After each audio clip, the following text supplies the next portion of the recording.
আমরা এখন আছি অভয়নগর খেয়াঘাটের পাশে।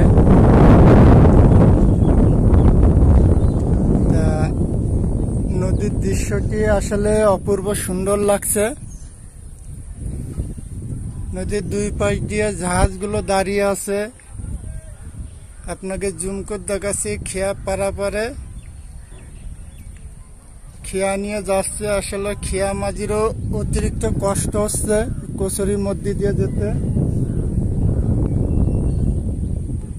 প্রচুর কচুরি পানা আসতেছে, কোত্থেকে আসছে সঠিক বলতে পারছি না। এতে জোয়ার ভাটার মাঝে খেলে বেড়াচ্ছে। আর একটু জিনিস দেখাচ্ছি, পরের কিছু দৃশ্য আসলে জুম করে আসছে না, ফেটে যাচ্ছে। অসংখ্য মানুষ ওপাশে বসে আছে, ঠান্ডা বাতাস খাচ্ছে।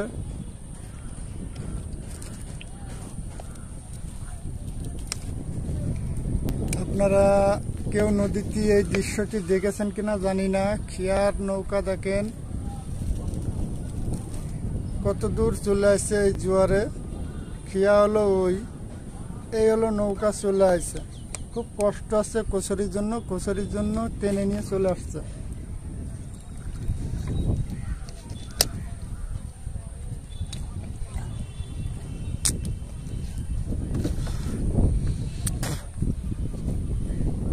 আমরা এখানে আইছি মাছ মারার জন্য, তা শুক্রবারে মাছ মারতে আসবো। তাই এসে জায়গার প্রস্তুতি দেখতেছি, কোথায় বসে মাছ মারা যায়। অলরেডি আমরা একটি ট্রলারের পরে বসে গবেষণা করতেছি।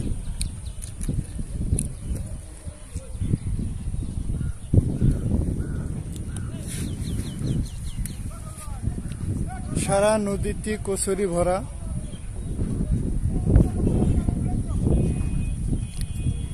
অসংখ্য কচুরি আপনাকে আমার বাম হাতে নিয়ে দেখাচ্ছি, দেখেন।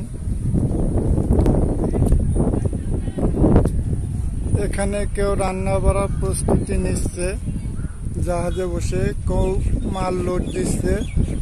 লেবাররা দেখেন মাথায় করে এই সিঁড়ির পথ দিয়ে লোড আনলোড করে। তাদের কতখানি কষ্ট হয়। আমরা যারা বাবা হয়েছি তারাই জানি বাবা হওয়ার কষ্ট কত দূর, কিন্তু সন্তানরা সে কষ্টের অনুভবটা করে না। সন্তানরা চায় তাদের টাকা পয়সা, লেখাপড়া, কাপড় চোপড় এগুলো, কিন্তু একটা বাপ কাজ করতে গেলে কতখানি কষ্ট হয়। আমি যখন আমার বাপের সন্তান ছিলাম আমিও বুঝতাম না। আমি যখন একজন বাবা হয়েছি এখন বুঝি বাবা হওয়া কতখানি যন্ত্রণা।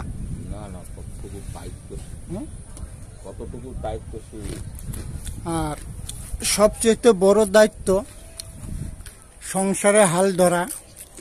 একটা সন্তান কিভাবে মানুষ করা হবে, তাকে লেখাপড়া শিখাতে হবে, চাকরি দিতে হবে, বিবাহ দিতে হবে।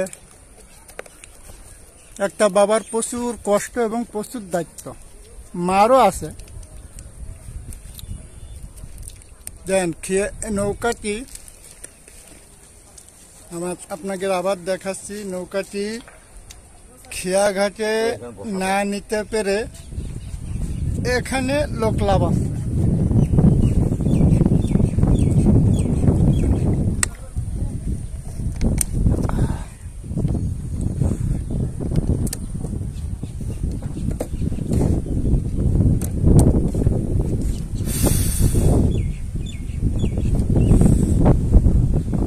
আসলে বোধ হলেও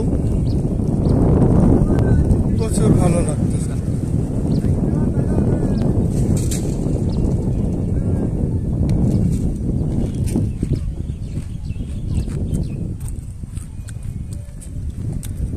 এই খেয়া পাড়া বর্তমানে আজকে